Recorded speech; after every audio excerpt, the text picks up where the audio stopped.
I'm Liz Shakespeare. I'm the author of 7 books set here in North Devon, and I write novels based on true stories. The appeal of writing about Edward Capern was the romance of his life story. He was a poor postman. He'd only ever gone to school for 4 months, taught himself to read and write, and then composed poems as he walked the Devon lanes on his postman's round, and became nationally famous as Devon's Postman Poet. Good evening, ladies and gentlemen. How absolutely wonderful to see you all here. Welcome to you all. My name's Steve Crowther. I am fortunate to be the chairman of the Residents Association in Heanton, and for quite a long time we have been very conscious that we had a celebrity in residence in the village for 132 years, in fact. A man who was praised by the Poet Laureate and was given a national pension by Lord Palmerston, and there aren't many of those. And so we really wanted to start to recognise Edward Capern and to put him back on the map. I also happen to be chairman of Devon CPRE, which is the campaign to protect rural England, and basically we make a nuisance of ourselves a lot, trying to prevent our beautiful countryside being despoiled. But we thought it was, all of us at Devon CPRE thought it was a really good idea to actually do something that was positive and celebratory in our centenary year. And here we are. Edward Capern loved Devon and North Devon as much as we do. And so we are incredibly pleased to be able to kick off what we believe will be, and hope will be, the first of a long series of Edward Capern festivals, and to launch the Postman Poet of the Year Award to recognise new poets. Well, I came here, of course, to see his grave when I was writing the book, and then it's the people of Heanton Punchardon who decided they should have an Edward Capern Festival, so they asked me and the musicians, Nick Wyke and Becky Driscoll, to come and put on the Postman Poet show, as we call it, which is telling his life story in words and music. I first heard of Edward Capern about 40 years ago, when an article about him appeared in the local newspaper. The romance of the story stayed with me, the rural postman composing verses as he walked the Devon lanes on his postman's round, the very same lanes that I walked.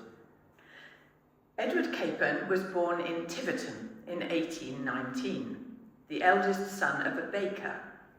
His family moved to Barnstable when he was 3 years old.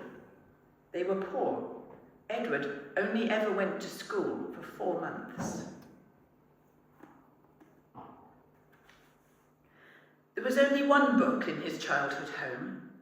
The Bible was kept on a high shelf in the kitchen above the pots and pans, and Edward was the only one allowed to look at it because he was the eldest.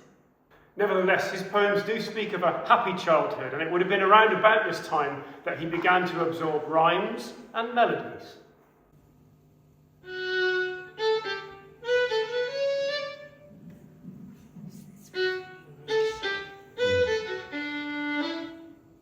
I hope people will enjoy his poems, which celebrate the Devon countryside and the lanes through which he walked, the flowers and the birds he used to see along the way. Wandering away where dragonflies play and brooks sing soft and slow, and watching the lark as he soars on high to carol in yonder cloud. He sings in his labour, and why not I? The postman sings aloud. Liz Shakespeare, who many of you will have seen yesterday evening, doing that wonderful performance with Nick and Becky. So we asked her to judge our poetry entries. And the winner for Dry Stone Wall is Alan Craddock. Each knuckled rock, each catch and snag holds its next in firm embrace, all enduring, cold and brutal, but with unintended grace. Stubborn straight, blindly grailing, cross them all hard fingers, read the earth's soft pulsing.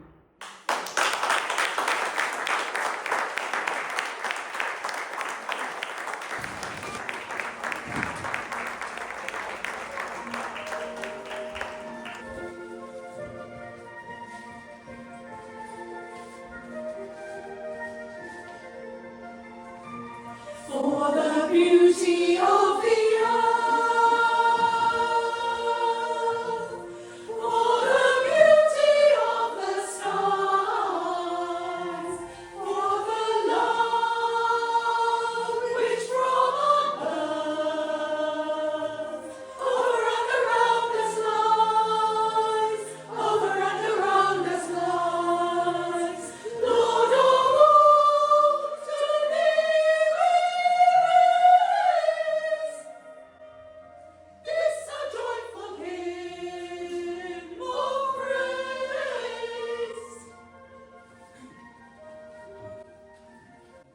I hope this might become an annual event because I think Edward Capern deserves to be remembered.